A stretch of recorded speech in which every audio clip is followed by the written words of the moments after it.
नमस्कार. मालिकेच्या आजच्या भागामध्ये आपल्याला पाहायला मिळणार आहे की जो राकेश आहे तो ईश्वरीला प्रत्येक वेळेस काही ना काही करून धमकी देत आहे, तिच्याशी जवळीक साधण्याचा प्रयत्न करत आहे. आता तर राकेशने ईश्वरीला घेऊन जाण्याची, पळवून नेण्याची सुद्धा तयारी केलेली आहे, पण ईश्वरीनं राकेशची ज्या पद्धतीने वाट लावलेली आहे ती मात्र पाहण्यासारखी आहे. तर हे सगळं कशा पद्धतीने होणार आहे, त्याचबरोबर आजी आणि अंजली यांचं मन ईश्वरीने कसं जिंकलेलं आहे, अर्णवच्या बाबतीत सुद्धा ईश्वरी काय विचार करते हे आपल्याला पाहायला मिळणार आहे. त्यासाठी हा व्हिडिओ शेवटपर्यंत पहा. त्याचबरोबर चॅनलवरती नवीन असाल तर चॅनलला नक्की सबस्क्राईब करा, व्हिडिओला लाईक करा. इकडे राकेशने आता ईश्वरीला मुद्दामूनच सांगितलेलं असतं की तुझा नवरा जो आहे ना तो डिवोर्स पेपर आणायला गेलेला आहे, कारण तो तुला डिवोर्स देणार आहे, तो वकिलाकडे गेलेला आहे, या सगळ्या गोष्टी सांगितलेल्या असतात. तेव्हा मात्र इकडे ईश्वरीला काळजी वाटत असते. ईश्वरी म्हणत असते की हे सगळं काय चाललंय नक्की, हे सगळं काय होतंय, मी कशा पद्धतीने ह्या सगळ्या गोष्टींचा विचार करते आणि काय करू, हा विचार ईश्वरीच्या डोक्यात चाललेला असतो. आणि त्याचबरोबर इकडे आपल्याला पाहायला मिळतं की ईश्वरीने आता जे ठरवलेलं आहे ते करणारच ईश्वरीने ठरवलेलं आहे, पण राकेश मात्र तिला मुद्दामूनच काही ना काही सांगत असतो. तेव्हा ईश्वरी पाहते अर्णव आलेला असतो. मग अर्णव आलेला आहे हे पाहून ईश्वरीला खरं तर बरं वाटतं आणि ईश्वरी अर्णवकडे जाते, पण राकेश तिला म्हणतो की जा विचार त्याला, नाहीतर तो स्वतःहूनच सांगेल, कारण तुझ्या सह्या घेतल्याशिवाय कारण हे पूर्ण होणारच नाहीये, असं इकडे ईश्वरीला तो म्हणत असतो. मग ईश्वरी अर्णवकडे येते आणि म्हणते, अहो किती वेळ झालं, तुम्ही सांगून गेला नव्हता, घरातल्यांनी विचारलं तर मी काय सांगणार ना त्यांना, म्हणून तुमची वाट बघत बसलेले. अर्णव म्हणतो काही गरज नाही आहे हे सगळं करायची, आणि घरातल्यांना काय उत्तर द्यायचं ते तुझी तू बघ ना, मला कशाला विचारतेस. अर्णवचं जे वागणं आहे ते चुकीचंच चाललेलं आहे. इतकं चुकीच्या पद्धतीने तो ईश्वरीशी वागत आहे, कारण तिची बाजू तो जाणूनच घेत नाहीये, त्याला समजूनच घ्यायचं नाहीये, तिला एक संधी बोलायची तो देत नाहीये, गैरसमज दूर करायचे. फक्त त्याचं एकच म्हणणं आहे की पुरावा आण, जर पुरावा आणला तरच मी हे सगळं मान्य करेन, एवढंच त्याचं चाललेलं असतं. ईश्वरी मात्र बिचारी तिच्या परीने जेवढे प्रयत्न करता येतील तेवढे प्रयत्न करत असते. का तर हा जो अर्णव आहे याला सगळ्या गोष्टी आपल्याला सांगता येतील आणि समजून घ्यायचा ती प्रयत्न करत आहे, कारण अर्णवचं दुःख खूप मोठं आहे, त्याची आई त्याला सोडून गेलेली आहे. म्हणून ईश्वरी ह्या सगळ्या परिस्थितीवरती विचार करत मार्ग काढत असते. परंतु अर्णवची नाटकं मात्र वरचेवर वाढतच चाललेली असतात. इकडे आता अर्णव रूममध्ये येतो, ईश्वरी सुद्धा त्याच्या पाठोपाठ रूममध्ये येते आणि ती बोलत असते. तेव्हा अर्णव तिथे फाईल ठेवलेली असते. ईश्वरीला फक्त एवढंच वाटत असतं की नक्कीच काहीतरी वेगळं घडलेलं आहे, अर्णव सरांनी डिवोर्स पेपरच आणलेले आहेत, असे विचार ईश्वरीच्या डोक्यात सुरू झालेले असतात. आणि ईश्वरी मात्र अर्णवच्या मागे मागे आलेली असते. अर्णवला ती म्हणत असते, हे जे तुमचं काय चाललंय ना, मी हे कदापि होऊ देणार नाही, एवढं लक्षात ठेवायचं आहे. काही झालं तरीही तुम्ही कायमस्वरूपी लक्षात ठेवायचं आहे की एवढी सहजासहजी मी तुम्हाला सोडणार नाही, असं इकडे ईश्वरी म्हणत असते. तेव्हा अर्णव म्हणतो म्हणजे, तेव्हा ईश्वरी तिथं सांगत असते की तुम्ही हे डिवोर्स पेपरचं काय चाललंय ना, तुम्हाला मी डिवोर्स देणारच नाही आहे, कधीच मी तुम्हाला डिवोर्स देणार नाही, असं इकडे ईश्वरी अर्णवला सांगत आहे.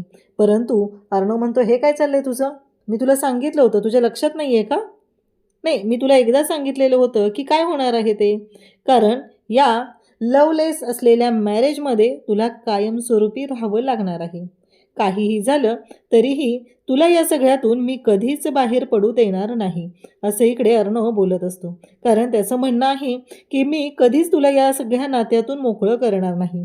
या पद्धतीने अर्णवचं हे वागणं चाललेलं असतं, कारण त्याने ठरवलेलंच आहे, मनाशी त्याने ठाण बांधून ठेवलेलंच आहे की काहीही झालं तरीही या नात्यातून हिला मी मोकळं करणार नाही.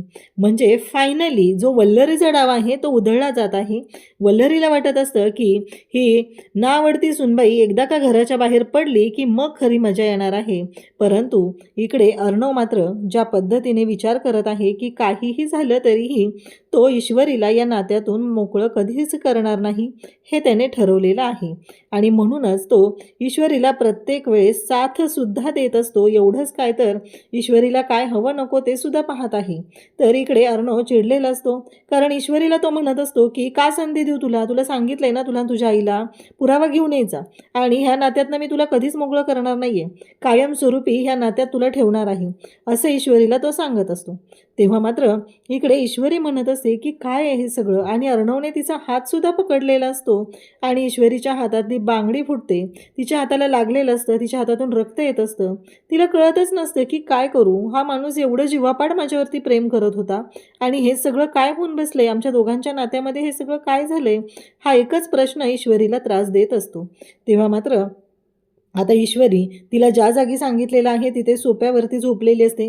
रूममधला एसी भरपूर असतो आणि त्यामुळं ईश्वरीला थंडी वाजत असते आणि तिला उडउडी भरल्यासारखी झालेलं असतं आणि ती अ, आवाज करत असते. तेव्हा अर्णव जागा होतो. त्याच्या लक्षात येतं की काहीतरी झालेलं आहे. मग तो उठून पाहतो तर ईश्वरीला थंडी लागली ही गोष्ट त्याच्या लक्षात येते आणि मग मात्र इकडे अर्णव ईश्वरीकडे पाहत असतो आणि त्याच्या लक्षात येतं की तिला थंडी वाजत आहे. मग अर्णव स्वतःहून उठतो आणि ईश्वरीकडे जातो आणि मग एसीचा रिमोट घेतो आणि टेम्परेचर तिथे मेंटेन करतो, म्हणजे ज्याच्यामुळं तिला थंडी वाजणार नाही इथंपर्यंत त्याने टेम्परेचर आणलेलं असतं आणि त्या पद्धतीने तो सगळी तयारी करत असतो. त्यासोबतच इकडे आपल्याला पाहायला मिळतं की जेव्हा हे सगळं चालू असतं तेव्हा तो जेवढी घेता येईल तेवढी ईश्वरीची काळजीसुद्धा घेत आहे. तरीही त्याच्या लक्षात येतं की तिला थंडी लागतच आहे. मग मात्र अर्णव उठतो आणि तिथली ब्लँकेट घेतो कपाटातली आणि ती ईश्वरीच्या अंगावरती टाकतो. म्हणजे त्याने लांबूनच टाकलेली आहे, परंतु ईश्वरी जागी होते. तिच्या लक्षात येतं की काय झालेलं आहे आणि हे सगळं कशामुळे झालेलं आहे हे तिच्या चांगलंच लक्षात आलेलं असतं. तेव्हा मात्र ईश्वरीला जाणवतं की अर्णव सरांनीच हे केलेलं आहे आणि अर्णव त्याच्या जागेवरती जाऊन बेडवरती झोपलेलाही असतो. ईश्वरी पाहत असते, म्हणजे हे सगळं अर्णव मनापासून करतोय. त्यांना अजूनही माझी काळजी आहे ही गोष्टसुद्धा ईश्वरीला जाणवलेली असते. त्यासोबतच ईश्वरी उठून पाहते, अर्णवकडे पाहते. तिच्या डोक्यातून हे विचार काही केल्या जात नसतात, कारण तिला असं वाटत असतं की कोणत्या पद्धतीने मी अर्णव सरांना समजून सांगू, मी माझी बाजू कशी मांडू, पुरावे तर मला गोळा करायचे आहेत. इकडे ईश्वरीच्या आईने सुद्धा अशोक सातभाई जे आहे त्याचा नंबर मिळवलेला आहे, त्याच्याकडे त्याच्या बायकोकडे जाऊन कॉन्टॅक्ट करायचा आहे, हे सगळं ठरवलेलं आहे. परंतु आतापर्यंत जोपर्यंत पुरावे हातात येत नाही तोपर्यंत काहीच करू शकत नाही, हे मात्र तेवढंच खरं असतं. इकडे आता दुसऱ्या दिवशी सकाळी अर्णव नाश्त्यासाठी येऊन बसलेला असतो आणि अनिताताई माझा नाश्ता असं तो म्हणू लागतो. कोणी देतंय का माझा ब्रेकफास्ट, मला जे हवं आहे ते, असं अर्णवचं चालू असतं. आणि अर्णव मात्र त्याच्या मीटिंग्स, त्याचे फोन कॉल्स हे सगळं मॅनेज करत तो बोलत आहे आणि तेवढ्यातच त्याच्यासमोर पुरी भाजीची प्लेट असते. तेव्हा त्याची चिडचिड होऊ लागते की ही पुरी भाजी हे कोणी इथे ठेवले, मी कधी पुरी भाजी नाश्त्याला खातो आणि एवढं ऑइली आणि स्पायसी हे सगळं. तेवढ्यातच ईश्वरी तिथे येते आणि अर्णवसाठी तिने स्वतः नाश्ता बनवलेला असतो आणि तो नाश्ता घेऊन ती येते. तेव्हा मात्र अर्णव तिच्याकडे पाहत राहतो आणि मग त्याला राग येतो की का हिने का नाश्ता आणलेला आहे आणि हा नाश्ता नको आहे मला, असं त्याला वाटतं. आणि मग तो पुरी भाजीची जी प्लेट आहे तो घेतो आणि त्यातली पुरी जी आहे ती तोडताना त्याच्या हाताला चटका लागतो. तेव्हा त्याच्या लक्षात येतं की काय झालं ते. तेव्हा तो पाहू लागतो की हे सगळं काय आहे. तेव्हा ईश्वरी म्हणते, त्या पुरीमध्ये ती बोट घालते आणि त्या पुरीतली वाफ बाहेर काढते आणि म्हणते अशीच मनातला रागसुद्धा बाहेर काढायचा असतो, त्यानंतर तो लवकर थंड होतो, असं ईश्वरी सांगते. जसं पुरी लवकर थंड होण्यासाठी त्या पुरीतली वाफ काढणं गरजेचं आहे. आणि त्याचबरोबर इकडे ईश्वरी ज्या पद्धतीने हे सगळं बोलत असते तेव्हा मात्र अर्णवला राग येत असतो. अर्णवला पटतच नसतं, पण ईश्वरीने ठरवलंय की शांतपणे गोष्टी हँडल करायच्या, शांतपणे या माणसाला समजून घ्यायचं आणि मग त्याच्यावरती उपाय काढायचे, हे ईश्वरीने ठरवलेलं आहे. आणि मग ईश्वरी अर्णवला समजवण्याचा प्रयत्न करत असते, त्याच्याशी अगदी शांतपणे सगळ्या गोष्टी बोलत असते. परंतु अर्णव मात्र तेवढ्याच तोऱ्यात असतो, त्याला अजिबात ते पटलेलं नसतं आणि तो पुरी भाजीची प्लेट तिथेच ठेवतो आणि तसाच उठून जातो. ईश्वरी मात्र त्यातला एक पुरीचा घास घेते आणि आवडीनं ती पुरी भाजी खाते, कारण तिला माहिती आहे की अर्णवचं मन कसं जिंकायचं आहे. कारण ही थोड्या दिवसांची पुसटशी आलेली अंधुकपणा आहे तो दूर करण्यासाठी तिला माहिती आहे की तिच्या प्रेमाची जादू तिथं उपयोगात येणार आहे. त्यामुळे ईश्वरी शांतपणे सगळ्या गोष्टी सोडवत असते. तर ईश्वरीने हातामध्ये पुरी भाजीची प्लेट घेतलेली आहे आणि ती म्हणत असते की काहीही झालं तरीही लवकरच अर्णव सर, तुमचा राग आणि गैरसमज जे झालेले आहेत ते मी दूर करणार आहे. मिठाईच्या दुकानामध्ये काम करत असताना सुप्रिया विचार करत आहे. सुप्रियाला झालेल्या सगळ्या प्रसंगाचा खूपच राग येतोय आणि तिला वाईट देखील वाटतंय. अर्णव तिला जे काय बोललेलं आहे त्या गोष्टी तिला अजूनही स्पष्टपणे आठवत आहेत. दुधाची मिठाई करत असताना सुद्धा त्या कडू आठवणी तिच्या मनातून अजिबात जात नाही आहेत. अर्णवनं आपल्यावर चिडणं साहजिक आहे असं देखील तिचं मन तिला म्हणत आहे आणि तेवढ्यात तिच्या पाठीमागून ईश्वरी आलेली आहे. ईश्वरी आलेली पाहून खरं तर सुप्रिया चिंतातूर झाली आहे. अचानक ईश्वरी कसं काय आली? पुन्हा एकदा दोघात भांडण झालं की काय? का ईश्वरीला घरातून बाहेरच काढलं? असे कितीतरी प्रश्न तिच्या मनामध्ये उपस्थित झालेत. ईश्वरी, अगं काय झालं? तू का रडतेस? असा प्रश्न तिनं आलेल्या ईश्वरीला विचारला.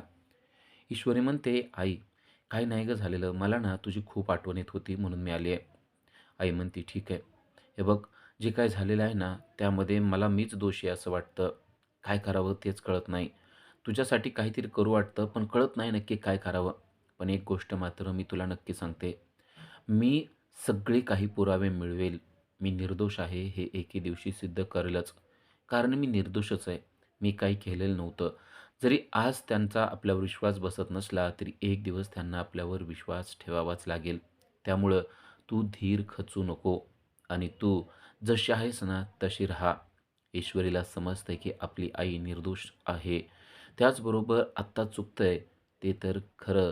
अर्णव सरांचं चुकतंय, पण त्यांच्यासमोर जे काही चित्र उभा केलेलं आहे, त्यावर त्यांनी विश्वास ठेवलेला आहे.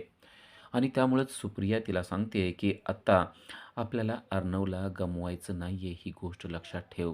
ही लढाई आहे, ही प्रेमाची लढाई आहे.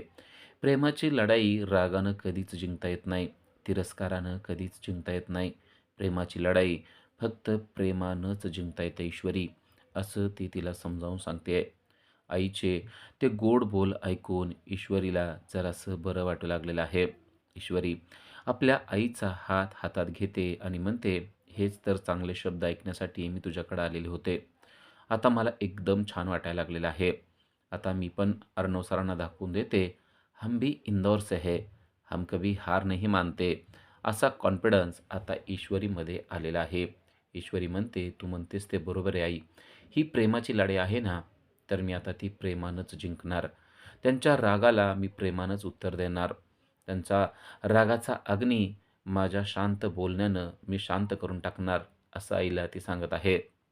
आई तिचं ते सगळं बोलणं ऐकते आणि म्हणते, खरंच ईश्वरी, तू ना आता समजदार झाली आहे हे स्पष्टपणे जाणवतंय.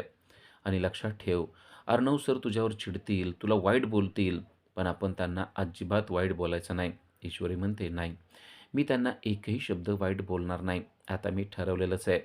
आता मी त्यांचं मन जिंकणार म्हणजे जिंकणार. भले त्यांना आपल्याविषयी जे काय वाटतंय ना, ते वाटू देत. खरं तर ते खरं नाहीच आहे. तर आपण त्याचं वाईट कशाला वाटून घ्यायचंय? उलट त्यांनाच एके दिवशी या गोष्टीची जाणीव होईल, की आपण यांच्याशी किती वाईट वागतोय, पण हे मात्र आपल्याशी किती चांगलं वागतायत. आणि त्यांना जर का ती जाणीव झाली, तर त्यांच्या मनातला जो चांगला माणूस आहे, तो त्यांना समजावून सांगेलच, की आपण जे वागत होतो, ते चुकीचं वागत होतो. असं म्हणून आता ईश्वरी घरी आलेली आहे. तिनं मनाशी ठाम निश्चयच केलेला आहे. आता काही केल्या, अर्णव सरांचं मन मी जिंकल्याशिवाय शांतच बसणार नाही. भले तुम्ही कितीही चिडा, कितीही रागवा, पण एके दिवशी तुमचा हा राग निघून जाईल आणि तुमच्या मनामध्ये माझ्याविषयी जे प्रेम आहे ते दिसणारच. स्वतःचं मंगळसूत्र हातात घेऊन जणू काही ती शपथच घेत आहे, की आता मी अर्णव सरांना बदलल्याशिवाय शांत बसणार नाही. अर्णव सर, हम भी इंदौर से है, हम कभी हार नहीं मानते, असं पुन्हा एकदा ईश्वरीनं म्हणलेलं आहे. आणि आता तिच्या चेहऱ्यावर, तिच्या बोलण्यात, तिच्या वागण्यात, तिच्या चालण्यामध्ये सुद्धा एक आत्मविश्वास आपल्याला स्पष्टपणे दिसू लागलेला आहे. अर्णव त्याच्या स्टडी रूममध्ये काम करत बसलेला असतो, तेव्हा ईश्वरी त्याच्या पाठीमागे जाते आणि त्याचा चक्क लॅपटॉपच बंद करते आणि म्हणते, चला आपल्याला आता जेवायचं आहे. इतका वेळ काम करत बसायचं असतं का? अर्णव या सगळ्या गोष्टीनं खरं तर एकदम हादरूनच जातो. आपण हिच्याशी एवढं वाईट वागतोय, पण ही आपल्याशी एवढी गोड बोलते. पण अर्णव मात्र अजूनही तिला चिडवून आणि रागूनच बोलतो आणि म्हणतो, तुला कळतंय का तू काय करतेस ते? तुला समजत नाही का मी काम करतोय ते? ईश्वरी म्हणते, हो, समजायचं काय त्यात? दिसतंय की तुम्ही काम करताय ते. पण आता वेळ झालेली आहे जेवणाची. त्यामुळं जेवण करणं गरजेचं आहे. सगळं काम बंद करा आणि चला बरं जेवायला, असं म्हणून ईश्वरीने चक्क हुकूमच सोडलेला आहे.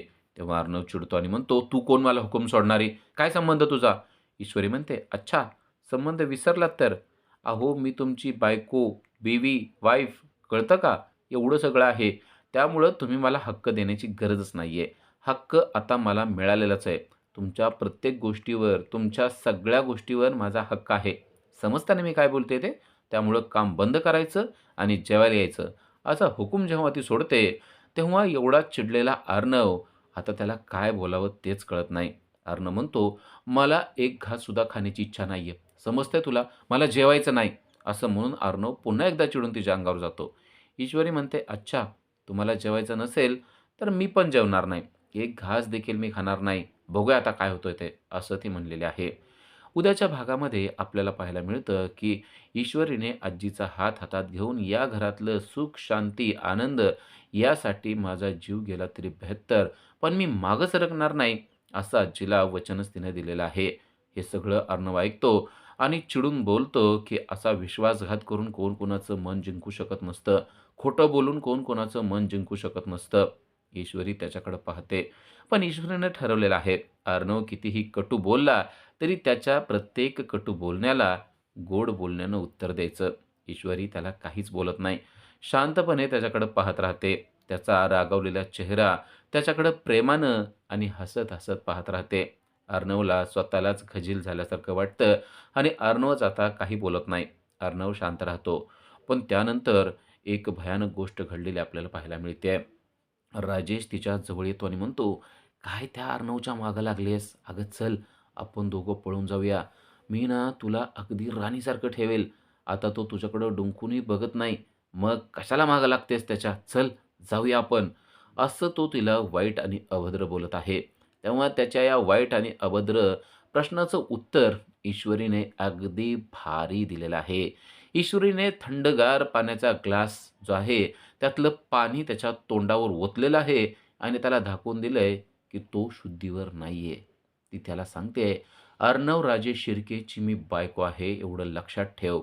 आणि त्यांनी माझी कितीही हेटाळणी केली, मला कितीही त्रास दिला, तरी माझं त्यांच्यावर प्रेम आहे आणि त्यामुळं मी त्यांना सोडून जाण्याचा प्रश्नच येत नाही. आणि असला वाईट प्रश्न जर का इथून पुढं तू विचारलास, तर लक्षात ठेव, तू बोलतोयस कोणाशी ते. परत हे बोलण्यासाठी तुझी जीभच तुझ्या तोंडात ठेवणार नाही." अशा प्रकारे ऐश्वरीनं त्याला चांगलंच उत्तर दिलेलं आहे. तेव्हा तो पण म्हणतोय, "बघूयात की किती दिवस करतेस ते. लक्षात ठेव, म्हणलंच ना तर तुला पळवून नेण्याची सुद्धा ताकद माझ्यामध्ये आहे." असं उलट उत्तर तो देत आहे. अशाच सीरियलच्या अपडेटसाठी आजच आमच्या चॅनलला सबस्क्राईब करा. थँक